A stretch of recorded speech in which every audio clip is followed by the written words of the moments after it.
ସହଦେବ ଭାଇ କି ନ୍ୟାୟ ମିଳିବ ବୋଲି କହୁଛନ୍ତି ବା। ସେଇ ନ୍ୟାୟ ମିଳିଲେ ଯାଇକି ରାଜରାସ୍ତାକୁ ଆମେ କାମ ଓହ୍ଲେଇବୁ, ନହେଲେ ଓହ୍ଲେଇବୁନି। 3 ଦିନ ଛାଡି 10 ଦିନ ମାସ ହଉ ଆମେ କରିବୁନି।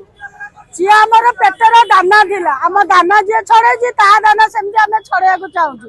କଣ ସେ ଶତ୍ରୁ ଭଳିଆ ଲାଗିଥିଲେ, ସିଏ ଆମ ଗରିବ ପେଟ ପାଇଁ ଚଳାଇ ବୁଝେ ବୋଲି ଶତ୍ରୁ କରିକି ଲାଗିଥିଲେ। ଆଉ କଣ କରିବେ? ଆମ ପାଇଁ ସେ ବା ଦେବତା ଥିଲା। କୋଟି କୋଟି ଯେତିକି କର୍ମଚାରୀଙ୍କର ସେ ଦେବତା ଥିଲେ। ସେଇ ଦେବତା ପାଇଁ ଆମେ ଲଢିଛୁ। ଜଗନ୍ନାଥ ପଛ ଥିଲେ, ସିଏ ଆମର ଆଗରେ ଥିଲେ। ଯୋଉ କୌଣସି ଦୁଃଖ ବିପଦରେ ପଡିଲେ ଆମେ ପଦ କହୁ ସିଏ ଆସିକି ଛିଡା ହେଇଯାଉଥିଲେ। ମା ଭଳିଆ ପଣତ ପକେଇକି ଆମକୁ ବୁଲଉଥିଲେ। ଆଉ ସିଏ ଚାଲିଗଲାଠୁ ଆମର ପୁରା ନିରକ୍ଷ ଆମେ ହେଇଯାଇଛୁ।